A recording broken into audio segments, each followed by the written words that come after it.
Kita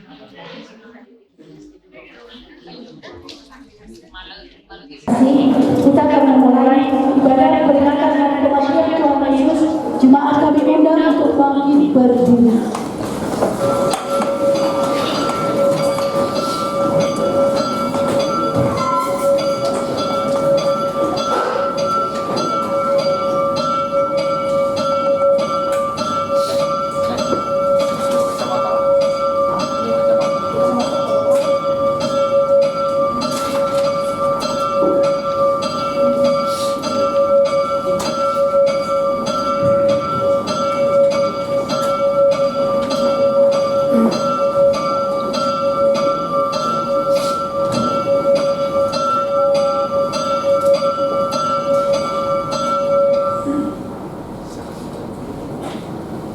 Salam. Selamat Jumat Agung bagi kita semuanya. Selamat Jumat Agung. Jemaat persilakan.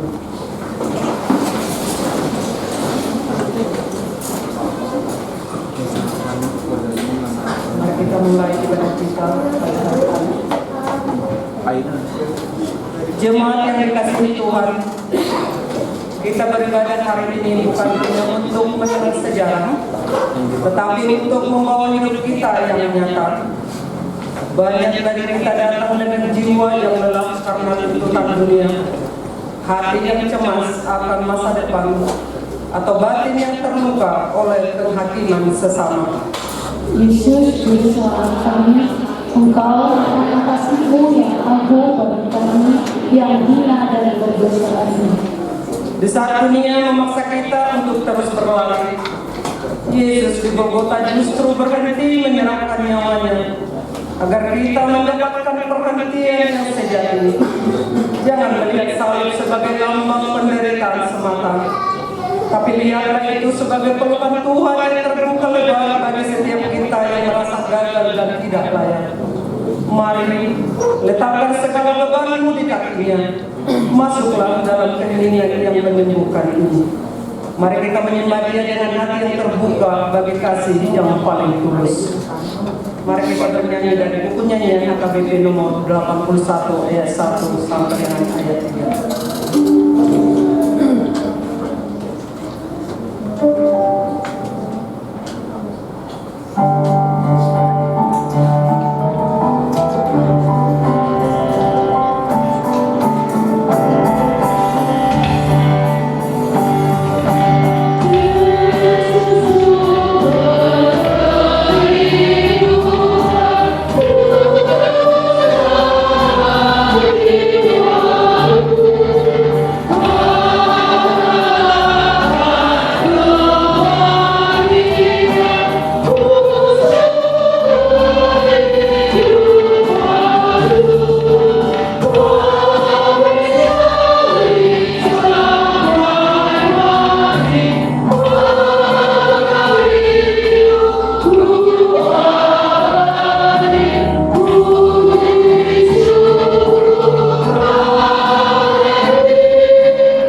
yaitu yang saleh, tanpa salah, tanpa noda, yang terpisah dari orang berdosa dan lebih tinggi daripada tingkat-tingkat surga, yang tidak seperti imam-imam besar lainnya, yang setiap hari harus mempersembahkan korban untuk dosanya sendiri, dan sesudah itu barulah untuk dosa umatnya. Sebab hal itu telah dilakukannya saat kami untuk selama-lamanya, ketika ia mempersembahkan dirinya sendiri sebagai korban. Haleluya.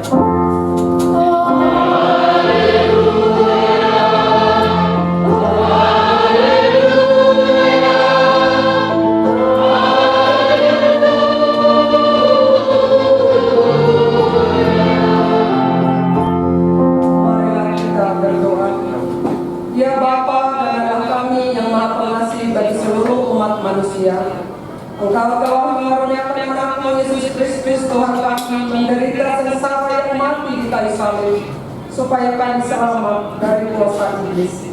Ajarlah kami mengenal segala penderitaan anakmu, agar kami beroleh pengampunan dosa dan keselamatan dari kematian yang kedua kalinya, sehingga kami memperoleh hidup yang kekal di dalam anakmu Yesus Kristus Tuhan dan Juru Selamat kami. Amin.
Marilah kita melakukannya dengan mata yang tertuju kepada Yesus, yang memimpin kita dalam iman, dan yang membawa kita itu kepada kesempurnaan, yang dengan mengabaikan kehinaan tekun memikul salib ganti sukacita yang disediakan bagi Dia, yang sekarang duduk di sebelah kanan tahta Allah.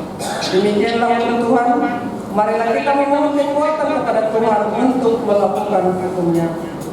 Ya Allah, kuatkanlah kami melakukan kesesuaian-Mu. Amin.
Marilah kita merendahkan diri untuk mengaku dosa kita.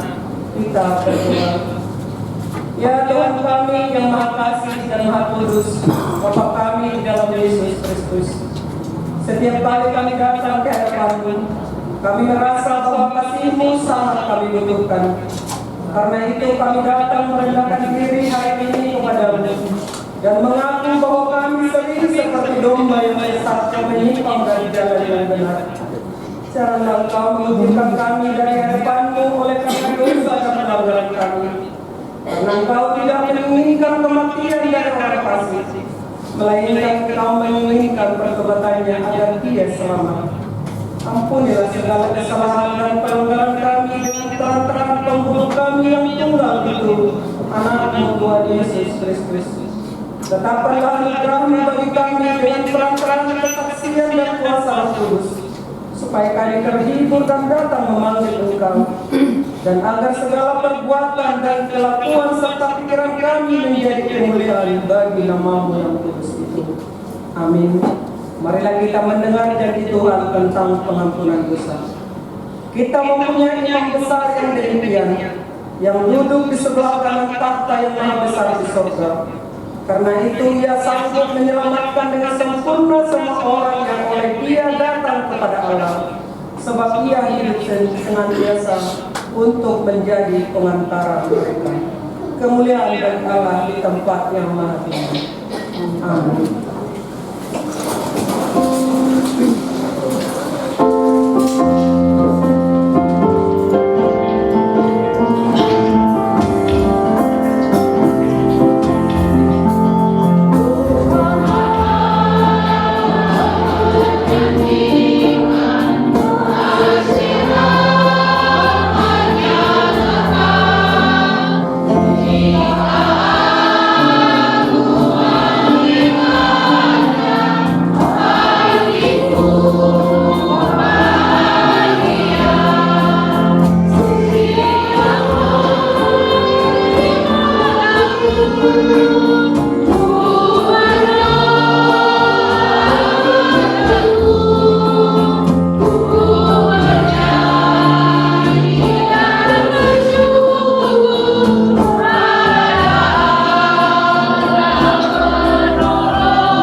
Yaitu tertulis dalam kitab Mazmur pasal yang ke-22 ayat 1 sampai ayat yang ke-12. Untuk pemimpin biduan menurut lagu Rusa di Kalau Fajar, Mazmur Daud.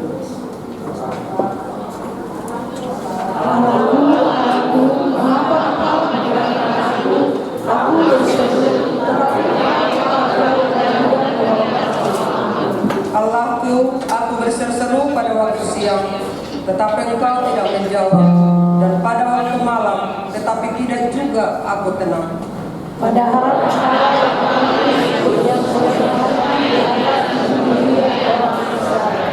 kepadamu nenek moyang kami percaya, mereka percaya dan Engkau meluputkan mereka. kepada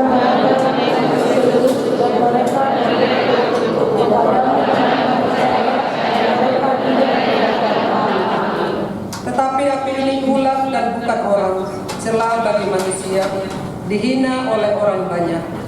semua yang mereka Ia menyerah kepada Tuhan, biarlah Dia yang menyebutkannya, biarlah Dia yang melepaskannya. Bukankah Dia berkenan kepadanya? ya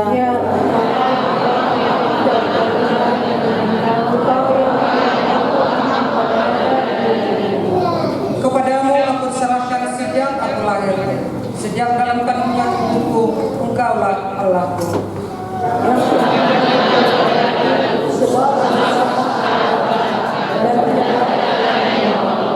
Demikianlah firman Tuhan. Berbahagialah orang yang mendengar firman Allah serta memeliharanya. Amin.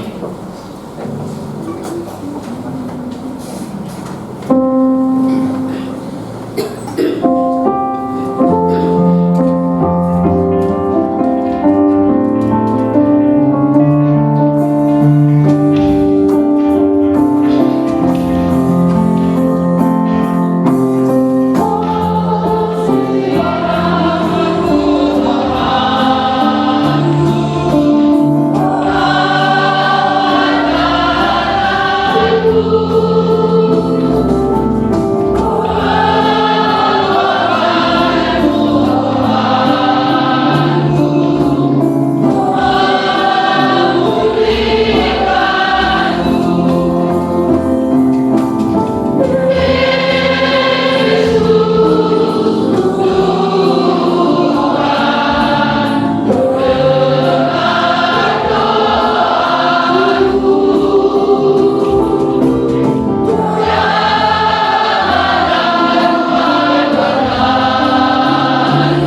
melakukannya.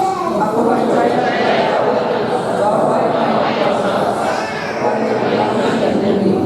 aku percaya pada Yesus Kristus, Anak-Nya yang kita, yang dilahirkan dari Roh Kudus, lahir dari yang menderita di bawah pemerintahan Pontius Pilatus, disalibkan, mati dan dihidupkan, yang dikurban pada pada hari yang ketiga, bangkit pula dari antara mati, naik ke surga, duduk di sebelah kanan Allah, Bapa yang kuasa, dari sana untuk mengakhiri orang yang hidup dan yang mati. Aku percaya pada Roh Kudus dan hanya satu Gereja Kudus, persekutuan Roh Kudus, pengampunan dosa, kebangkitan dari dan hidup yang kekal. Amin.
warga tambahan balita atau sunggul-sunggul Kaparjolo mainan Parminggota sadarion maparningotan hari kamamaten ni Tuhan Yesus Kristus jala tapatupado ilaw nabadia sidung ibadah pagi do siang napaduahon dipatupado ilaw na hohom anon di pukul 10 tulu manang jam sada siang napatuluhon dipatupa palayak dulu tetap mahita di udulat tabi tetap pakai kantong napapakton di hari Minggu tanggal 5 bulan 4 tahun 2026 pesta Pasca Parjolo masuk ke kita songon nasional sekolah minggu masuk pukul 7 permingguan pagi masuk pukul siang permingguan siang masuk pukul 10 sore napalimangon tetap mata jaga amanina ketertiban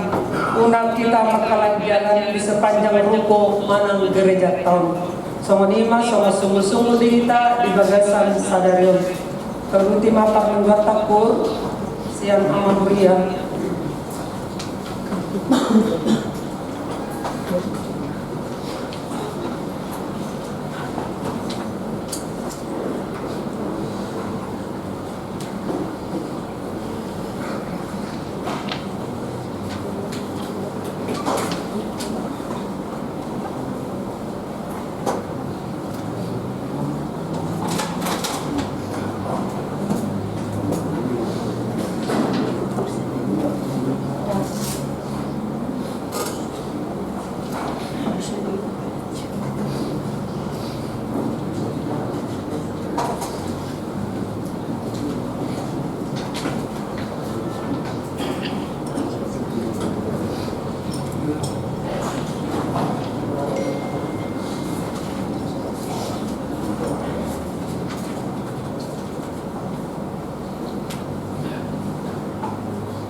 Marilah kita lanjutkan acara kita. Refleksi buat kita pada hari ini yaitu memaknai salib Yesus di tengah pergumulan umat. Jemaat yang dikasihi Tuhan, di tengah dunia yang bising dengan ambisi dan pengejaran materi, kita memandang pada salib yang berdiri di Kalvari. Salib Kristus berdiri tegak, bukan sebagai pajangan emas, melainkan sebagai jawaban atas lelahnya jiwa. Di sana menemukan bahwa ia hadir dan menerima kemanusiaan kami. Ketika beban ekonomi menghimpit keluarga-keluarga dan masa depan tampak seperti kabut yang tebal, salib mengingatkan kita bahwa Kristus telah melewati jalan yang paling terjal. Ia tidak menjanjikan hidup tanpa beban, tetapi ia menjanjikan bahu untuk memikulnya bersama.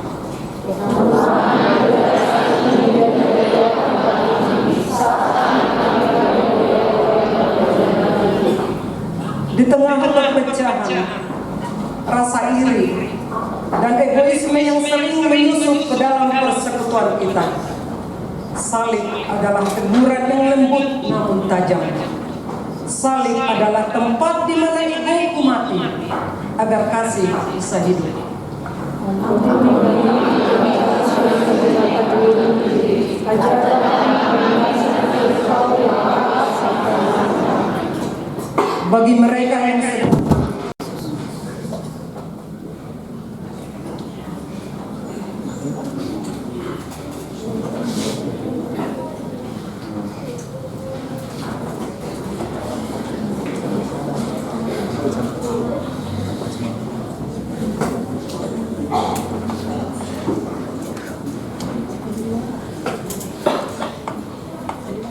Bagi mereka yang sedang sakit, yang merasa terasing, dan yang dikhianati oleh keadaan. Lihatlah tangan yang terpaku itu. Tangan itu terbuka lebar untuk merangkul setiap luka yang tak terlihat oleh orang lain. Luka-luka adalah kesembuhan bagi jiwa kami. Kesunyianmu di Golgota adalah kawan bagi kesepian kami. Salib Kristus pada zaman ini, salib Kristus pada zaman ini bukanlah simbol kekalahan, melainkan tanda kemenangan yang tenang. Kami tidak takut lagi pada gelapnya pergumulan, karena di pusat penderitaan itu ada janji fajar yang pasti menyingsing. Salib adalah identitas kami, kekuatan kami, dan pengharapan kami yang abadi. Amin.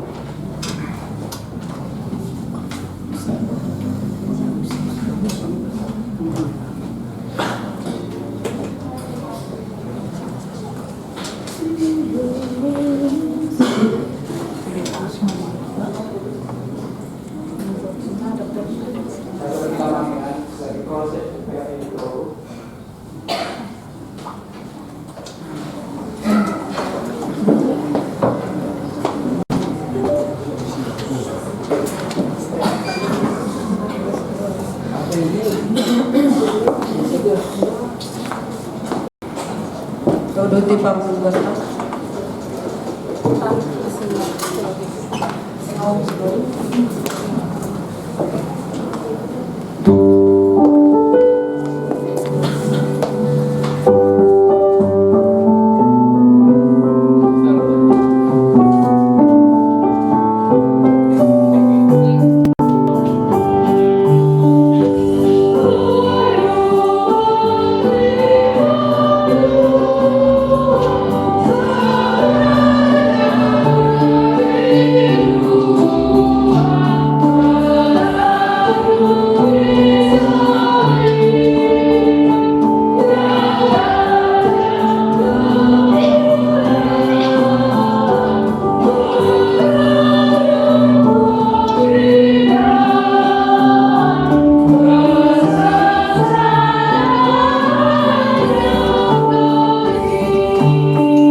Itulah yang memelihara hati dan pikiranmu dalam Yesus Kristus Tuhan kita.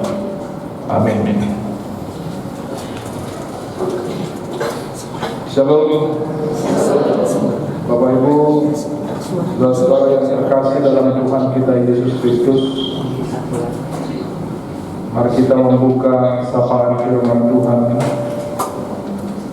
dalam peringatan akan kematian Tuhan kita Yesus Kristus yang kita sebut sebagai Jumat Agung, bersama dengan saudara-saudara kita seiman yang ada di dunia ini.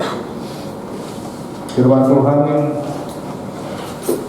terambil dari Injil menurut Matius pasal yang ke-27, dibuka dari ayat yang ke-45 sampai ayat yang ke-56. Dengarlah firman Tuhan.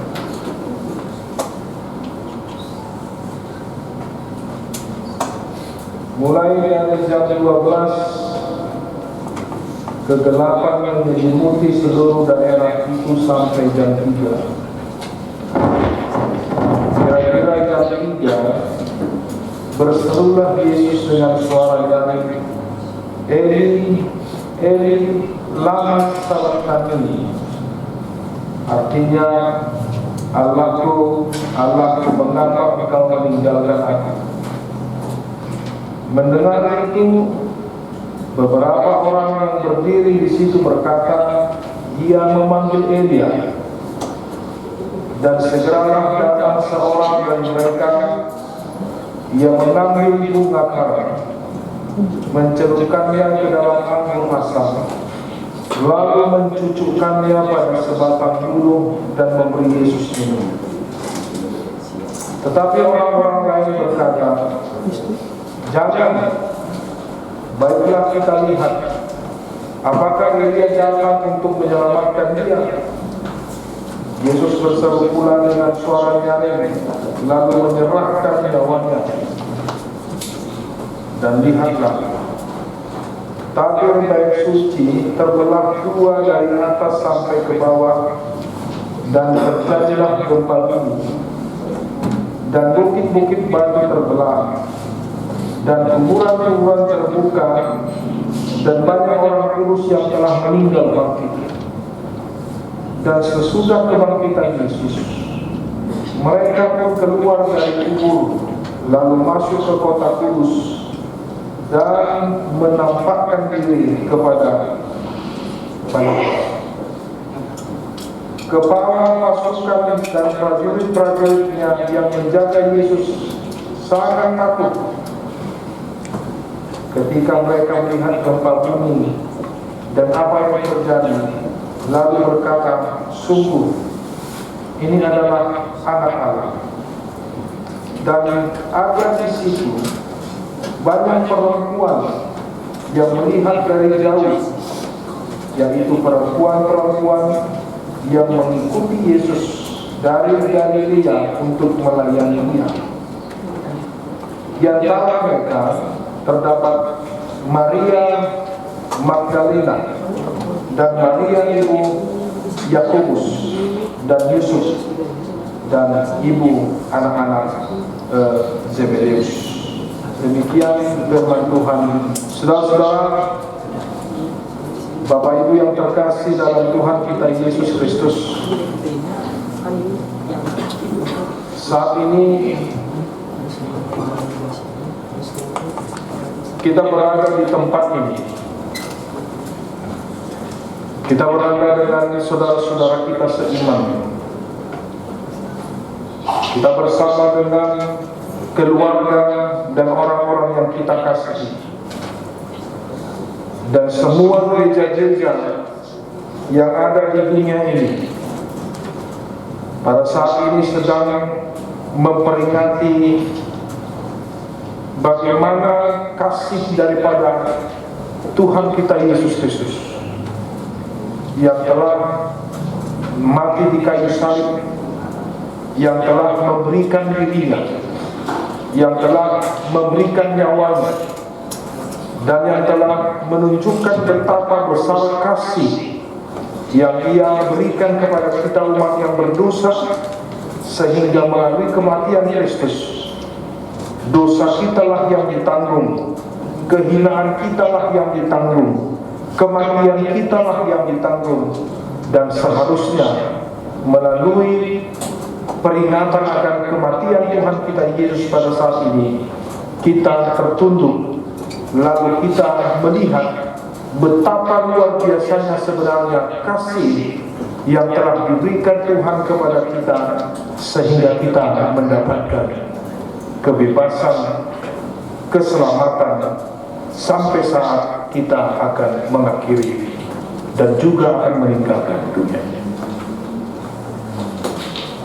Saudara-saudara, kita datang di sini, semuanya kita ini rata-rata berpakaian dengan yang gelap. Tandanya kita itu adalah orang-orang yang berkabung. Tandanya kita itu adalah orang yang merasakan bagaimana kematian Kristus itu sangat berharga, yang tak dibayarkan oleh apapun dengan harta sebesar apapun. Sehingga kematian daripada Kristus itu adalah sungguh hal yang luar biasa di tengah-tengah kehidupan kita. Saudara-saudara, mari kita lihat rentetan daripada kematian Kristus. Dalam Matius pasal 27 ayat 45 sampai ayat yang ke-56, dengan topik Yesus sungguh Dia adalah anak manusia Allah. Rentetan-rentetan yang digambarkan oleh Matius pada pasal yang ke-27 ini adalah ketika Yesus itu disalibkan, Dia tergantung di kayu salib itu dengan darah yang sudah bercucuran, dengan sakit yang Dia tanggung dengan luar biasa, dengan suara yang sudah pelan, dan dengan segala kekuatan yang sedikit tersisa. Maka semua orang yang melihat proses penyaliban itu adalah mereka yang dulunya mengharapkan, dan juga mereka yang dulunya itu adalah mengeluh-elukan Yesus di Yerusalem, dan kebagian banyak dari mereka juga adalah orang-orang Yahudi, orang-orang yang selalu membenci akan kehadiran Yesus, yang akan memberikan dan meluapkan segala emosional dalam proses penyaliban daripada Tuhan Yesus itu, yang merasa mereka itu sudah menang atas apa yang telah dialami oleh Yesus, yaitu hukuman-hukuman yang diterima oleh Tuhan Yesus, sehingga semuanya hadir pada saat itu dengan melihat, dengan menyaksikan. Bahkan para murid juga menyaksikan dari jauh. Ibunda Yesus juga menyaksikan dari jauh. Para perempuan-perempuan yang setia melayani Yesus itu juga menyaksikan dari jauh. Orang-orang yang hancur hatinya atas apa yang telah mereka lihat, yaitu dengan mata kepala mereka sendiri, bagaimana Yesus itu dalam menderitanya yang tergantung di kayu salib, kaki tidak sampai ke tanah, kepala itu tidak sampai ke langit, dengan 3 batu yang ada di sekujur tubuhnya. 2 batu itu yang ditancapkan di pergelangan tangannya, dan 1 batu itu yang ditancapkan di pergelangan kakinya dengan mahkota bumi. Dan disitulah bagaimana 3 jam, dari jam 12 sampai jam 3 sore, Yesus itu digantungkan di kayu salib. Yesus itu menahan penderitaan. Yesus itu menerima hikmahnya. Yesus itu menerima begitu luar biasanya ejekan-ejekan yang telah dilontarkan oleh semua orang yang ada pada saat itu. Tetapi dalam fenomena kematian Yesus ada beberapa hal yang kita lihat bahwasanya Bukan saja manusia yang hati-hatinya yang melihat Yesus yang sudah disalibkan pada saat itu, tetapi dalam proses dengan acara alam, bahwa alam juga menyaksikan bagaimana alam itu juga ikut melihat dan ikut menyaksikan bagaimana proses penyaliban itu, bagaimana detik-detik kematian Yesus itu, dengan cara menunjukkan kuasa Allah, yaitu Allah yang berbicara tanpa adanya sedikit pun campur tangan manusia. Saudara-saudara, Matius ini melihat mulai jam 12 seluruh kegelapan meliputi semua daerah. Inilah tanda alam yang pertama menyaksikan detik-detik kematian daripada Tuhan kita itu. Tanda alam yang pertama adalah kegelapan kosmik, kegelapan yang secara historis mulai dari 12 siang sampai jam 3 sore. Bukan karena itu adalah gerhana matahari, tetapi itu adalah kegelapan di mana matahari tersebut bersembunyi. Matahari tidak lagi mengucapkan daripada cahaya yang ada padanya.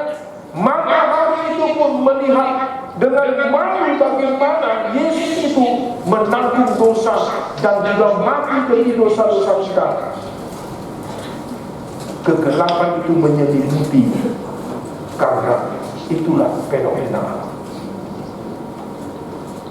Yang kedua, saudara-saudara, ketika kegelapan mulai menyelimuti daerah itu, lalu Yesus pun berseru, "Eli lama sabachthani."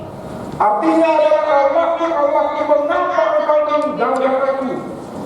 Ini adalah seruan daripada Tuhan kita Yesus Kristus. Seruan Tuhan yang dikutip dari Mazmur pasal yang ke-22. Dan secara logis, seruan ini adalah bagaimana seseorang yang ditinggalkan, seseorang yang mengalami keterpisahan, seseorang yang merasa dirinya sendiri, seseorang yang tidak ada yang mampu membela dia. Dan itulah yang dialami oleh Tuhan kita Yesus. Eli lama sabachthani, keterpisahan di mana Bapa meninggalkan dia karena dia merasa terbuang atas dosa yang telah dia emban, dosa kita yang telah dia emban.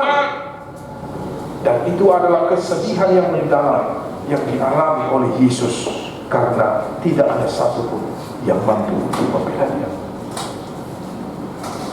Lalu yang ketiga, saudara-saudara, fenomena alam ini juga terjadi di bait suci Allah. Bait suci yang merupakan sebuah ikon daripada orang Yahudi pada saat itu. Bait suci yang sangat dihormati, bait suci yang sangat dikuduskan, bait suci yang merupakan tempat daripada para imam-imam yang memberikan persembahan, yang memberikan doa dan ucapan syukur. Bait suci itu digambarkan dalam firman Tuhan ayat yang ke-51 sampai 53 adalah, maka bait suci itu pun sekatnya itu runtuh dan terbelah menjadi dua, yaitu tabir suci, tabir bait suci yang terbelah menjadi dua. Tabir itu adalah sebuah hormat yang sangat tebal atau sebuah tirai yang sangat tebal yang memisahkan antara ruang kudus dengan ruang yang maha kudus, yaitu ruang maha kudus adalah tempat kehadiran Allah, dan tabir itu, tirai itu terbelah menjadi dua dari atas sampai dengan ke bawah, yaitu menandakan bahwasanya keterpisahan antara Allah dengan manusia yang berdosa sudah dikoyakkan dalam kematian Tuhan kita Yesus Kristus.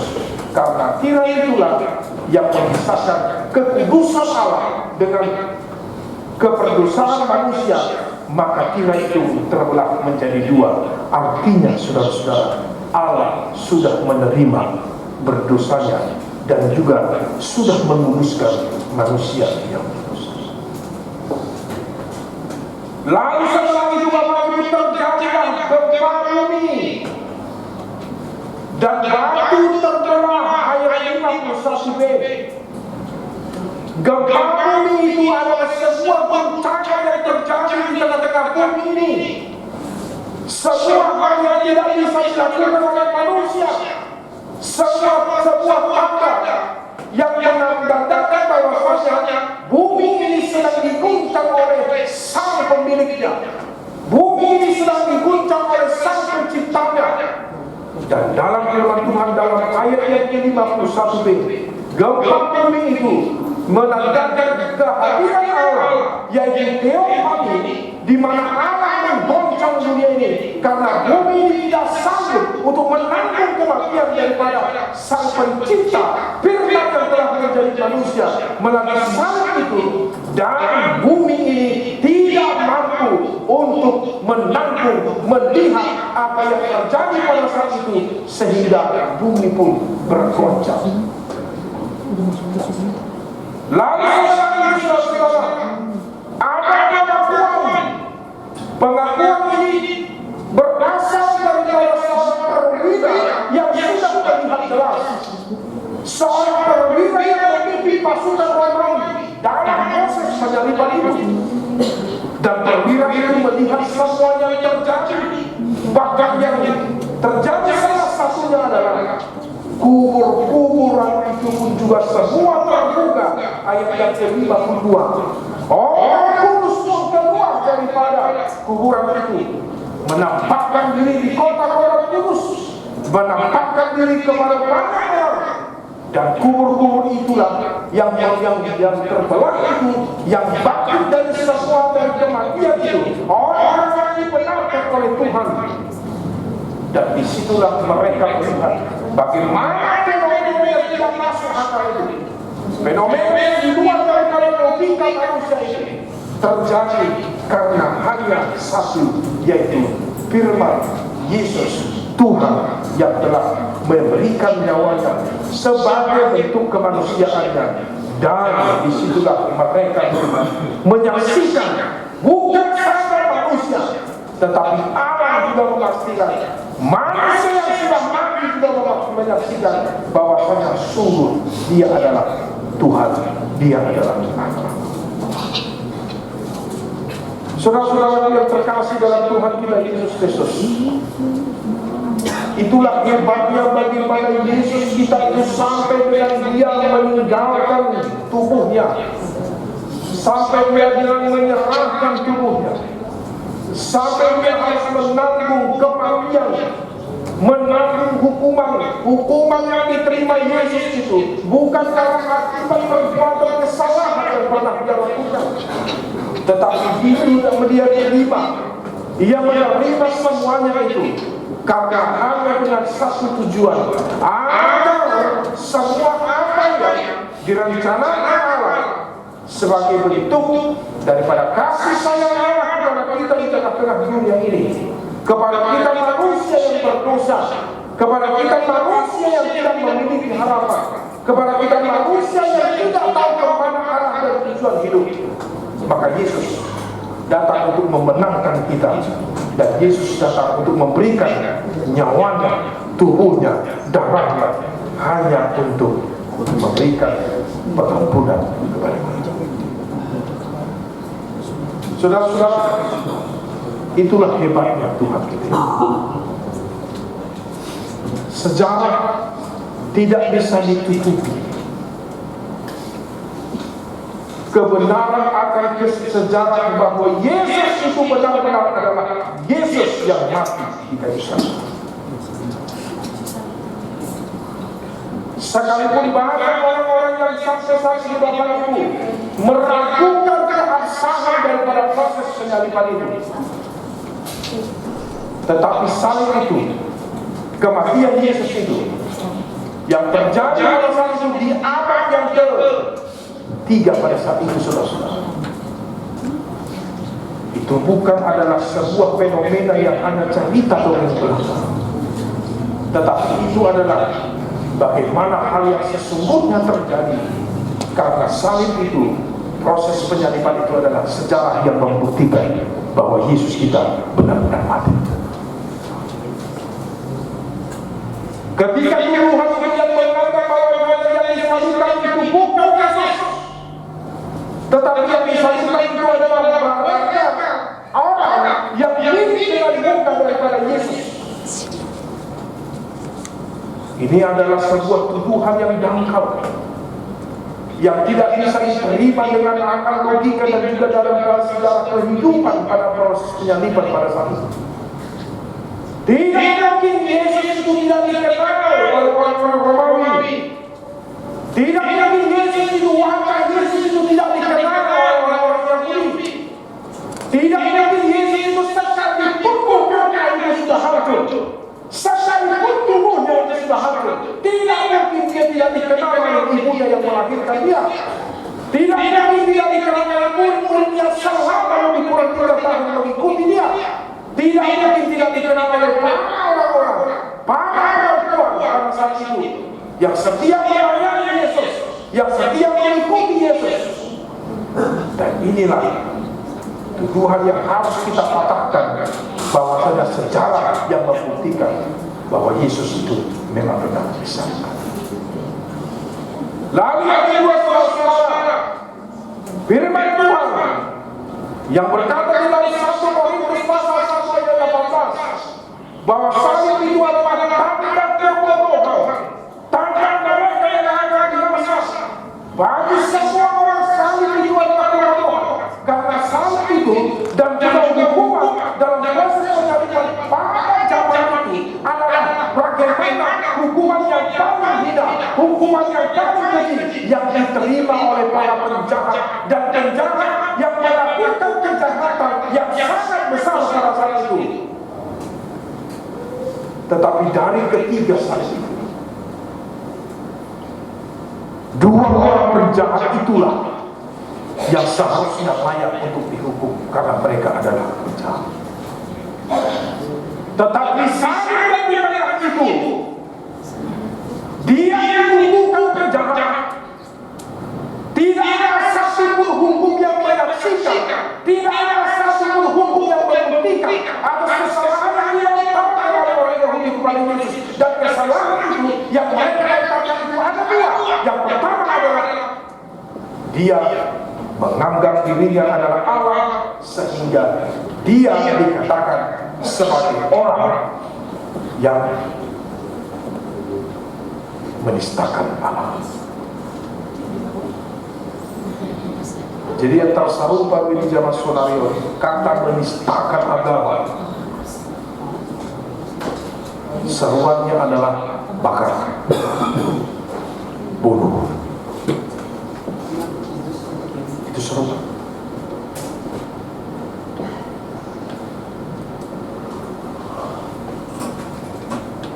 Dan itu dipatahkan Yesus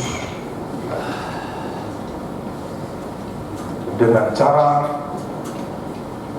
Yesus menunjukkan tanda-tanda mukjizat, tanda-tanda halangan, perbuatan-perbuatan ajaib yang tidak bisa dilakukan oleh manusia. Yang kedua, tuduhan yang dialamatkan kepada Yesus adalah menghina Kaisar, menfitnah Yesus, bahwa Yesus melarang orang-orang untuk membayar pajak kepada Kaisar, padahal Yesus hanya berkata, berikan kepada Allah yang merupakan dari Allah, dan berikan kepada Kaisar yang merupakan dari Kaisar.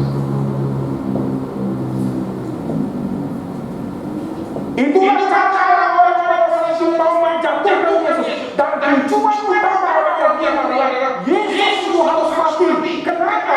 Karena bagi orang yang hidup pada saat itu, Yesus itu adalah musuh yang besar, enemy yang besar, yang tidak bisa mereka kalahkan. Karena orang Yahudi, apalagi orang Yahudi pada saat itu, tidak boleh melakukan hukuman, tidak boleh melakukan dengan darah, tidak boleh melaksanakan hukuman, karena mereka berada di dalam kekuasaan pemerintah Romawi. Maka satu-satunya cara yang harus mereka lakukan adalah membenturkan Yesus kepada pemerintah.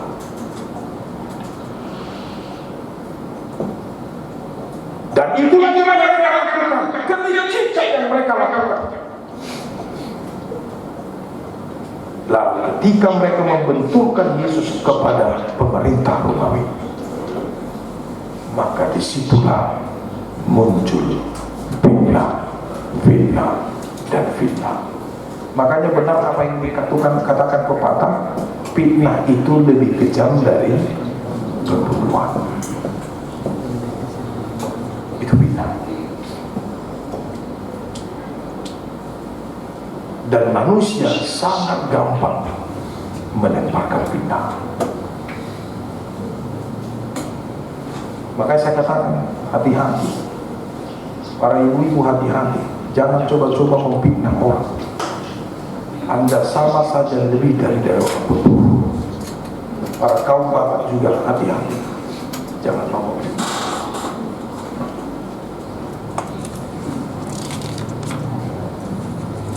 Orang-orang yang memaksa satu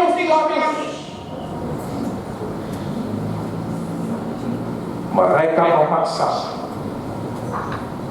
agar Yesus itu disalibkan. Sekalipun Pontius Pilatus mengatakan tidak ada satu pun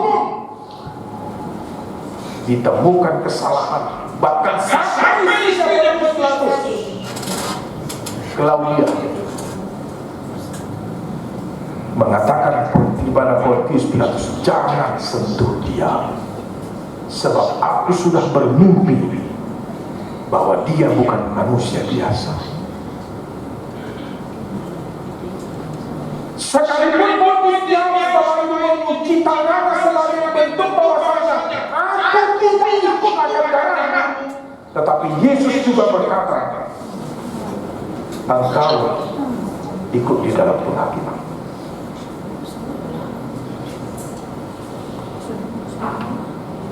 Dan itulah Bapak Ibu, ketulusan Yesus pun, dia tidak membela dirinya atas fitnah-fitnah ini.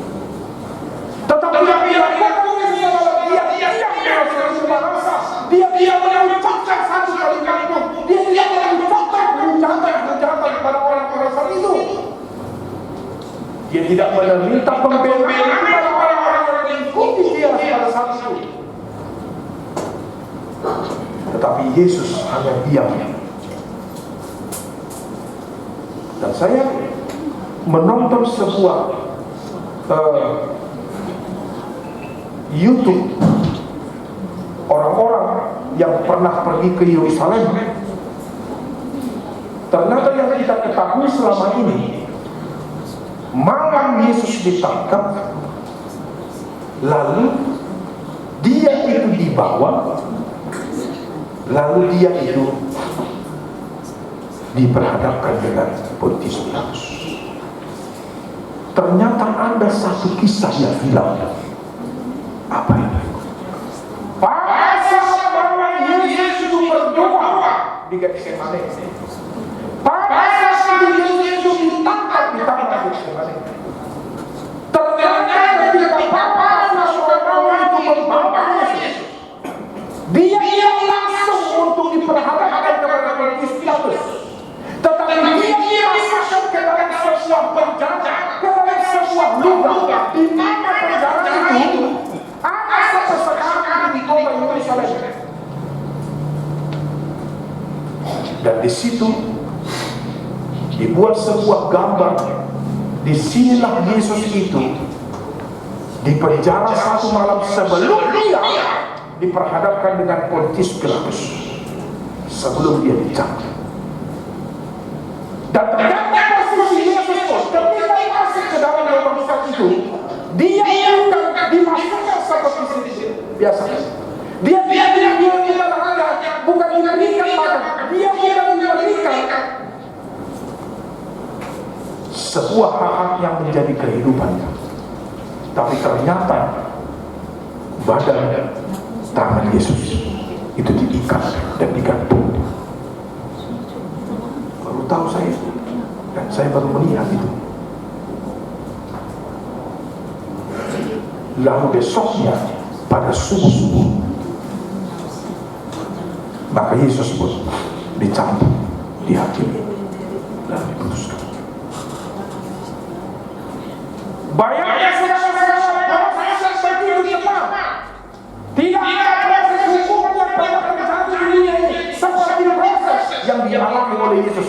Tanpa adanya sanggahan, tanpa adanya pembelaan, yang ada adalah sorotan semua orang-orang pada saat itu yang mengatakan, salibkan dia, salibkan dia, salibkan dia.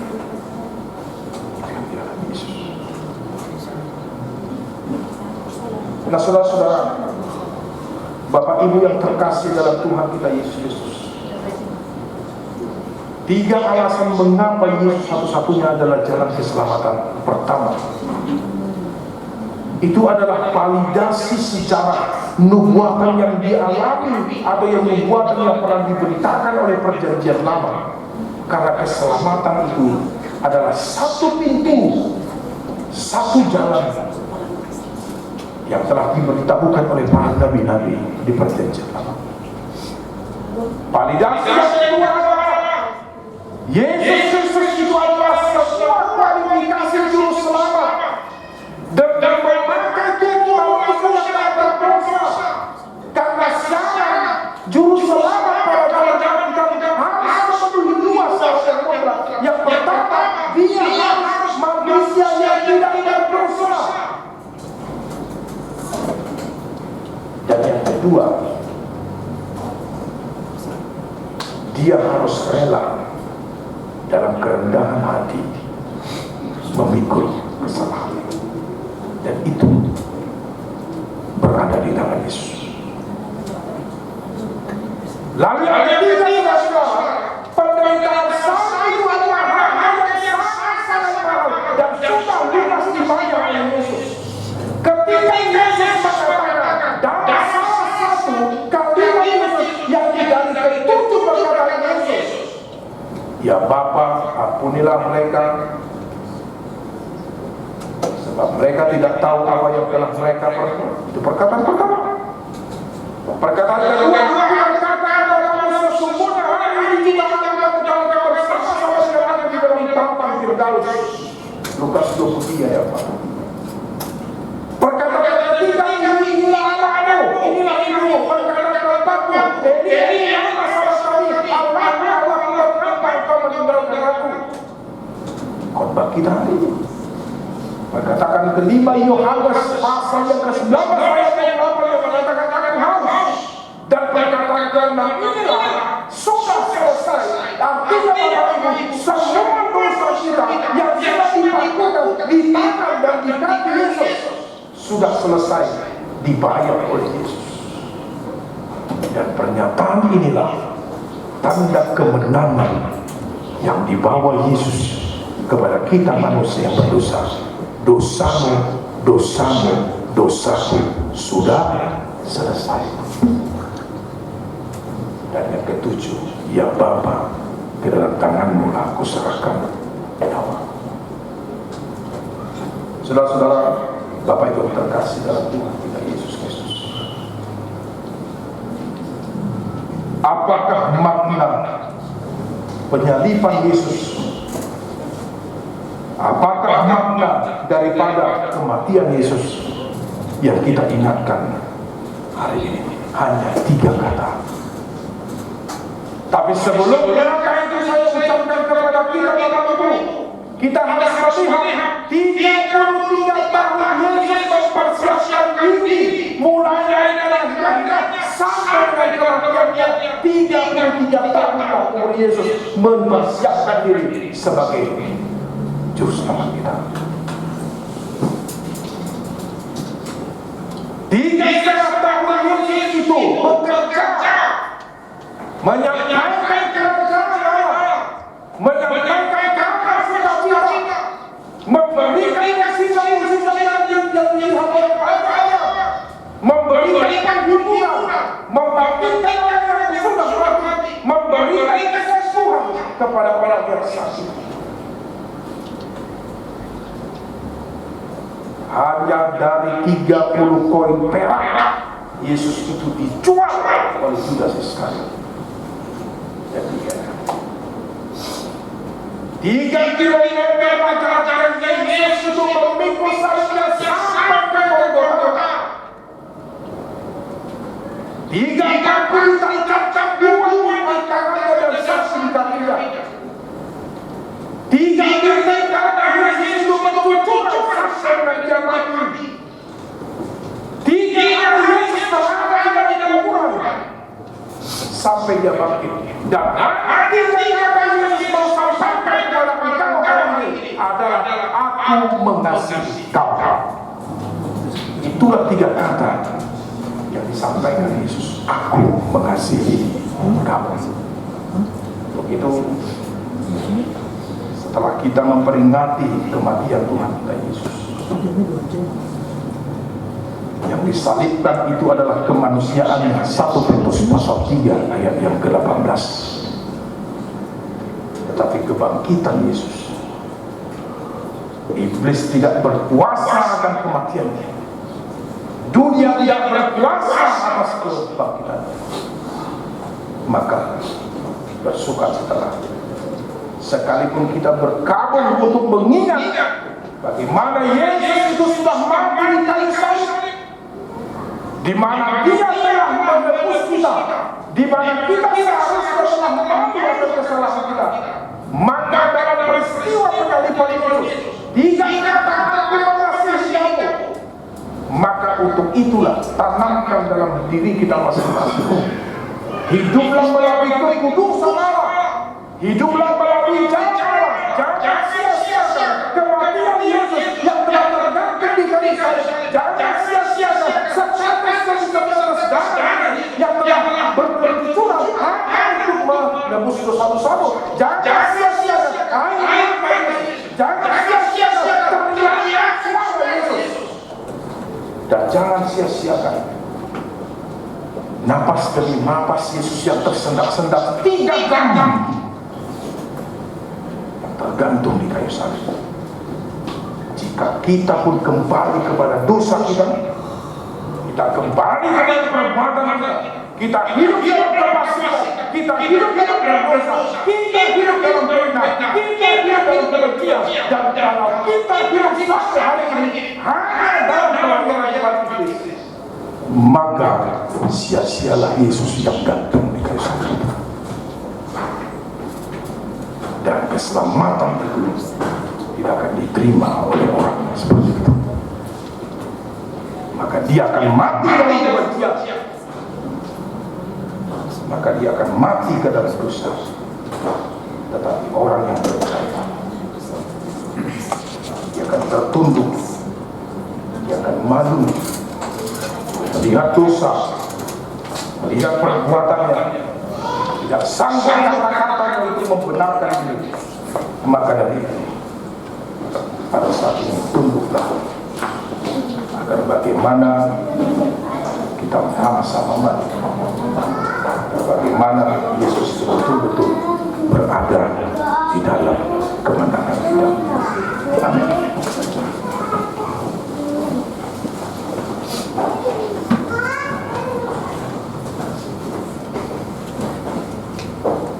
Bapa di dalam surga,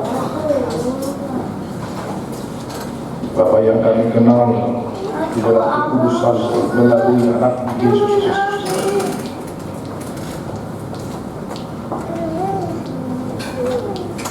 Syukur dan terima kasih.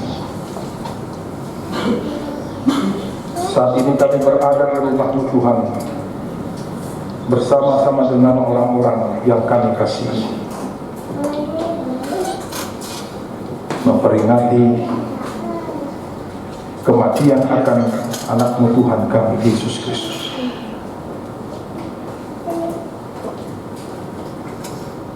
Tapi saat ini Tuhan berdiri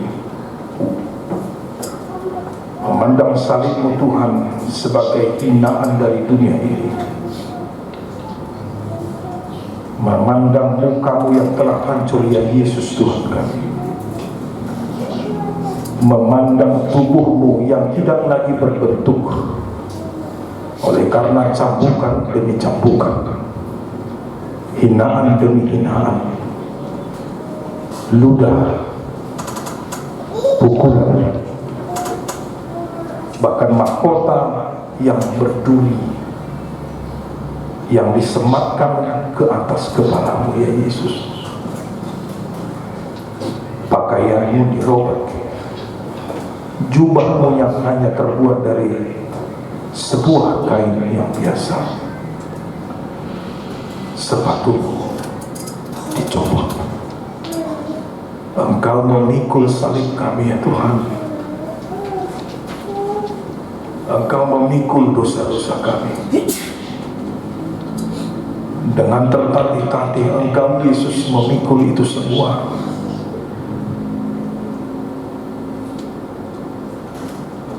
Dengan hanya kata diam,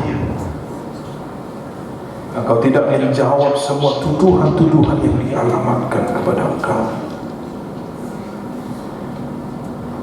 Engkau seperti domba yang dibawa ke rumah pemotongan, yang dipaksa, yang disembelih, dan darahmu itu bercucuran Tuhan. Tidak ada satupun yang menolong Engkau. Bahkan para murid-muridmu pun Tuhan menjauh. Bahkan ada yang mengkhianati. Dan semua perempuan hanya menangis, hanya memukul-mukul dirinya.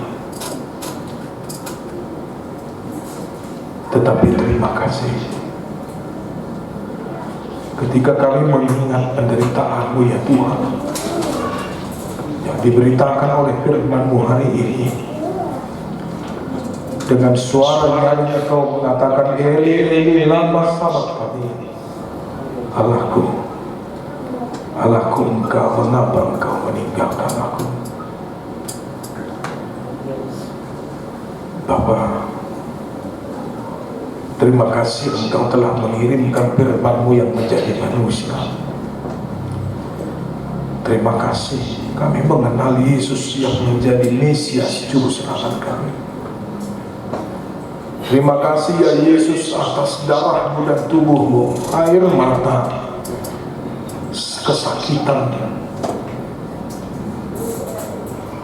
dan semua setetes demi setetes darah-Mu Tuhan yang bercucuran.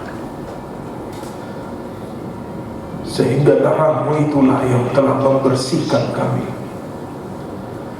Tirai air suci yang terbelah menjadi dua, air suci yang terbelah menjadi dua, dari atas sampai ke bawah, yang menandakan telah terkoyaknya pemisah antara Engkau yang Allah yang Maha Kudus dengan kami yang berdosa. Sehingga benarlah apa yang disampaikan oleh firman-Mu dan para nabi-nabi, bahwasanya Engkau adalah Juru Selamat yang menghubungkan kami manusia yang berdosa dengan Allah yang Maha Kudus, sehingga sampai dengan saat ini kami layak menyebut ya Bapa, ya Aba, ya Allah, Tuhan dan Juru Selamat kami. Untuk itu Tuhan, saat ini kami tertunduk, kami malu atas dosa perbuatan kami yang kami lakukan sampai dengan hari ini. Kami tertunduk atas hati kami yang penuh dengan kegelapan dan kotor.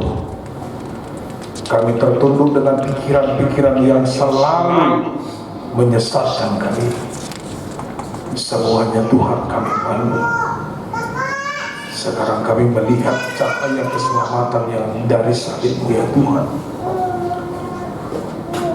Dan ajarkan kami supaya dalam sisa-sisa kehidupan kami ini ya Tuhan, yang kami tidak tahu kapan kami akan berakhir di dunia ini, ajarkan kami untuk memfokuskan diri kami di dalam jalan kebenaran yang Tuhan berikan.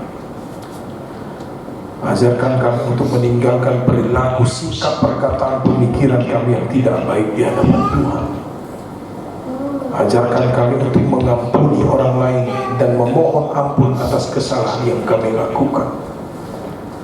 Ajarkan kami untuk semakin mempercayai, berpasrah diri atas apa yang terjadi dalam hidup kami. Kami percaya bahwa itu semuanya tidak terlepas dari tangan Tuhan.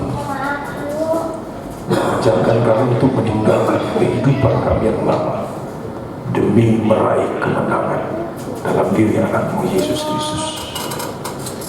Terima kasih, dosa kami telah Engkau pakukan ya Yesus di kayu itu. Penyakit kami yang telah Engkau pakukan ya Tuhan Yesus di bawah kaki-Mu. Terima kasih. Kami akan menerima perjamuan kudus. Biarlah perjamuan kudus itu ya Tuhan menjadi tanda keselamatan yang Tuhan berikan, tubuh dan darah-Mu yang akan kami terima. Itulah yang akan menguduskan tubuh, jiwa dan roh kami, sehingga kami memiliki kehidupan yang baru di dalam Tuhan. Terima kasih. Sempurnakan doa kami Tuhan, hanya di dalam nama anak-Mu Yesus Kristus Tuhan dan Juru Selamat kami berdoa dan mengucap syukur. Amin.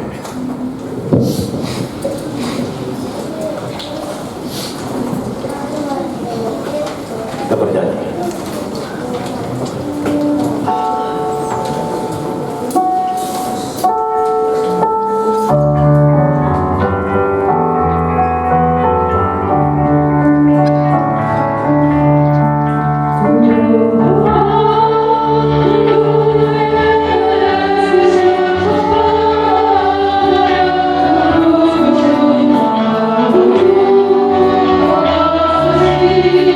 Amen.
berkat segala karunia yang melimpah dalam kehidupan kami masing-masing.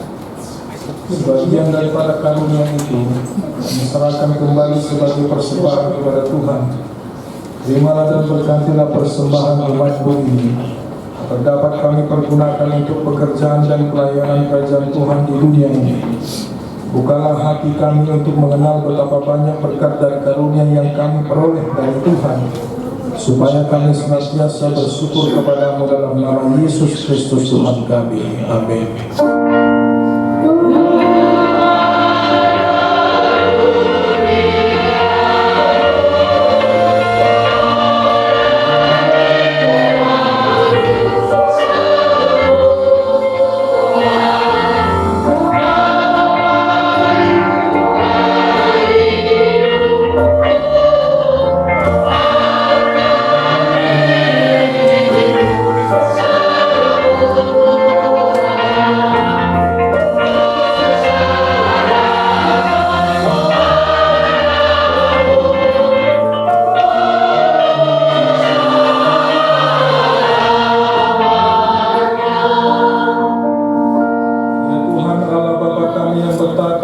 Segalanya, kasih-Mu jauh lebih besar dari kasih ibu bapa kepada anak-anaknya. Anugerah kasih-Mu tak bernilai karena anak-Mu yang tunggal Engkau utus menjadi manusia, menderita sengsara, dihina dan disesahinya, disalibkan dan mati untuk kami. Segala hutang dosa kami telah dihapuskan dan diselamatkan dari kuasa dosa, maut dan iblis. Sebab itu kami puji nama-Mu yang kudus, karena dengan kematiannya kami didamaikan dan dipersatukan dengan Allah Bapa. Ya Tuhan Yesus Kristus, domba Allah yang menanggung segala dosa kami dan dosa seluruh umat manusia. Terima kasih kepadamu dan terpujilah Engkau selama-lamanya. Peliharalah jemaat-Mu yang Engkau tebus dan yang Engkau satukan. Teguhkan bagi kami keampunan dosa dan damai yang Engkau anugerahkan. Kuduskan kami agar dapat dipersatukan di dalam persekutuan yang kudus di surga. Salibkan kemanusiaan kami yang lama dengan segala ketinggian yang tidak baik di dalamnya, agar kami kudus menghadap Bapa di surga. Kami berserah kepadamu dan membuka hati kami untuk-Mu. Kami adalah milik-Mu dan Engkau adalah milik kami. Dan jangan biarkan kami terpisah dari sisi-Mu. Sertai dan persatukanlah Engkau dengan kami. Kuatkan iman kami kepadamu agar tetap teguh sampai akhir hidup kami. Sertailah seluruh anggota jemaat-Mu yang memberitakan kasih dan jalan kehidupan yang Engkau perbuat. Ya Tuhan, walaupun mati ataupun hidup, Engkaulah Raja dan Tuhan kami. Kasihanilah kami, ingatlah kami dalam kemuliaan-Mu, dan bawalah kami ke dalam kesentosaan bersama dengan Allah di surga. Amin. Bapa kami yang di surga, dikuduskanlah nama-Mu, datanglah kerajaan-Mu, jadilah kehendak-Mu di bumi seperti di surga. Berikanlah kami pada hari ini makanan kami yang secukupnya, dan ampunilah kami akan kesalahan kami, seperti kami juga telah mengampuni orang yang bersalah kepada kami. Dan janganlah membawa kami ke dalam pencobaan, tetapi lepaskanlah kami daripada yang jahat.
Oh